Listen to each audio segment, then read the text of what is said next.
사건 너머의 진실을 밝히기 위해 고군분투하는 이들이 있습니다. 우리 곁에 검찰인을 만나는 시간 검찰 인터뷰. 네, 오늘은 서울중앙지검 박윤희 부장검사님 그리고 여주지청의 남진인 검사님 나와주셨습니다. 오늘 저희가 함께 나눌 주제가 바로 스토킹이잖아요. 스토킹 범죄는 서울중앙지검 여성아동범죄조사부에서 전담하고 있다고 들었어요. 네, 맞습니다. 그 여성아동범죄조사부는 이름 그대로 여성 아동 관련 범죄, 그러니까 성폭력 범죄, 디지털 성범죄, 그리고 가정폭력, 아동학대, 스토킹 사건까지 모두 전담해서 처리하고 있는 부서입니다. 네, 이제 스토킹 하면 낯설지 않을 정도로 정말 많이 알려진 범죄 중 하나인데요. 직접 보시기에 어떠세요? 네, 지금은 스토킹 범죄라고 하면 이제 많이 익숙해졌는데 몇 년 전까지만 해도 피해자가 신고를 하더라도 이게 경범죄로 분류가 됐기 때문에 벌금 10만 원의 처벌을 받는 것이 전부였습니다. 그러다 보니 범죄는 점점 대담해지고 피해자는 더 많이 발생하게 됐는데요. 그러다가 한 사건을 계기로 해서 스토킹에 대한 인식이 크게 바뀌게 됐습니다. 바로 노원구 세모녀 살인사건이라고 알고 있는 그 사건입니다. 피의자 김태현은 온라인 게임에서 만난 피해자에게 집요하게 자신과 교제할 것을 요구하기 시작했습니다. 수개월간 피해자를 집요하게 스토킹을 했는데요. 수십여 통의 전화 시도는 물론이거니와 사진 속에 찍혀있는 택배 주소를 확인을 해서 집까지 알아내서 찾아가기도 했습니다. 그러다가 2021년 3월에 그 퀵서비스 기사를 가장을 해서 집에 침입을 하고 피해자와 여동생 그리고 어머니까지 무참하게 살해한 바로 그 사건입니다. 만약 이전에 스토킹 처벌법이 있었더라면 이러한 비극을 사전에 막을 수 있지 않았을까 하는 아쉬움이 큰 사건입니다. 사실 스토킹 관련 법안이 국회에 처음 발의가 된 것은 1999년이었습니다. 그런데 이 법률안이 당시에는 국회를 통과하지 못했는데요. 그 이유는 피해자 보호도 중요한데 그런 남녀 간의 사적인 영역에 국가가 지나치게 개입하는 것이 아닌가 하는 문제 제기가 하나 있었고, 또 다른 하나는 그 행위 유형을 보면 기다리기, 연락하기, 따라다니기, 지켜보기와 같이 일상생활에서 상시적으로 일어나는 행위들인데요. 그렇다 보니 이런 행위들을 다 처벌하게 되면 형사처벌의 범위가 너무 확대되는 것 아니냐, 이런 우려 때문에 여러 차례 입법 시도는 있었지만 법률안이 국회를 통과하지 못했습니다.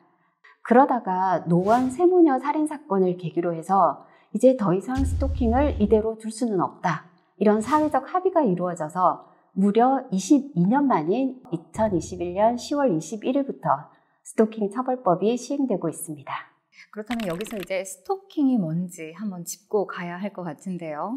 스토킹 행위는 스토킹 처벌법에서 규정을 하고 있습니다. 상대방의 의사에 반해서 정당한 이유 없이 상대방이나 동거인, 가족들에 대해서 일정한 행위를 해서 그 상대방에게 불안감 또는 공포심을 일으키는 행위를 의미합니다. 또 이러한 스토킹 행위가 고의로 지속 또는 반복적으로 이루어지는 경우에는 스토킹 범죄로 간주를 해서 스토킹 처벌법에 의해서 형사처벌을 하도록 하고 있습니다. 현재 스토킹 처벌법은 총 7가지 유형으로 스토킹 범죄를 규정하고 있습니다. 처벌 수위는 3년 이하의 징역 또는 3천만 원 이하의 벌금에 처하도록 하고 있습니다. 그리고 이때 흉기를 휴대하는 등의 행위를 하는 경우에는 5년 이하의 징역 또는 5천만 원 이하의 벌금에 처하도록 하고 있습니다. 가장 눈에 띄는 부분은 잠정조치 제도를 도입했다는 점입니다. 그 내용은 상대방이나 주거 등의 100m 이내 접근 금지, 그리고 전기통신을 이용한 접근 금지 등이 포함되어 있습니다. 이 내용이 중요한 이유는 더 심각한 강력범죄로 발전하는 것을 사전에 예방할 수 있도록 하고 있다는 점입니다. 만약에 가해자가 잠정조치를 위반을 하게 되면 이 또한 형사처벌 대상으로 규정을 하고 있습니다. 네, 그 더 강화된 스토킹 처벌법이 제정된 지 올해로 이제 4년이 되어가고 있는데요. 그 사이에 스토킹 범죄는 좀 줄어들었나요? 법이 생기면은 관련한 범죄가 줄어들지 않을까 이렇게 생각하잖아요. 그런데 아니고 오히려 더 많이 늘어났습니다. 21년도 처음에 법이 제정이 돼서 경찰에서 검찰로 송치된 범죄 건수를 보면 한 400건 정도에 이르렀는데, 그러던 것이 2023년에는 40,000건, 그리고 작년인 2024년에는 13,700건이 넘는 그야말로 급증하는 추세를 보이고 있습니다. 더 늘어난 이유는 마땅하게 처벌할 방법이 없어서 스토킹 당하는 피해자 입장에서 적극적으로 신고를 덜 하지 않았나. 스토킹 처벌법 제정 후에는 아무래도 가해자를 처벌할 수 있고 잠정 조치 같은 보호 조치 받을 수 있기 때문에 더 많이 신고를 해서 범죄가 늘어나지 않았나 싶습니다. 주로 어떤 사건이 많이 송치가 되고 있나요? 아무래도 가장 흔한 사건은 헤어진 남녀 사이에서 미련을 가지고 지속적으로 연락하는 경우가 가장 많습니다. 사실 과거에는 10번 찍어 안 넘어가는 나무 없다 이런 말까지 있었는데요. 요즘은 상대방이 싫다고 하고 연락하지 말라고 하고 연락 차단, 거부하는데도 이렇게 혼자서 10번 찍다가는 스토킹으로 처벌받는 시대가 된 거죠, 사실. 예를 들면은 하루에 수십 통, 수백 통 연락하거나 일주일 내내, 한 달 내내 연락하는 경우에는 스토킹이 문제될 수가 있고요. 그리고 문자 내용 중에 욕설이라든지 협박하는 내용이 들어가면 이제 스토킹으로 처벌받을 수 있으니 조심할 필요가 있습니다. 칼로 자르듯 사람 마음이 그렇게 한 번에 정리되는 게 아닌데 헤어지자고 해도 보통 다시 만나자고 하면은 이런 것도 스토킹에 해당이 되나요? 어린 고등학생이나 대학생 같은 젊은 층에서 좀 많이 일어나고 있고요. 이런 신고가 너무 많다 보니 저도 왜 이렇게 신고가 많을까 한번 생각을 해봤는데 이 스토킹에 대해서는 행위자와 피해자 사이에 느끼는 인식의 차이가 굉장히 큰 것 같더라고요. 물론 신고한다고 해서 이제 최종적으로 스토킹 범죄가 되느냐는 검찰에서 아주 신중하게 판단은 하고 있습니다. 그렇다면 여담으로 검사들도 스토킹을 당하는 경우가 있을까요? 스토킹 처벌법이 만들어지기 전에 있었던 일인데요. 제가 직접 구속을 해서 구속이 되고 법원에서 유죄 선고가 됐었던 당사자가 교도소에서 편지를 저한테 한 2년 정도 보낸 적이 있습니다. 뭐라고 써서 보낸 건가요?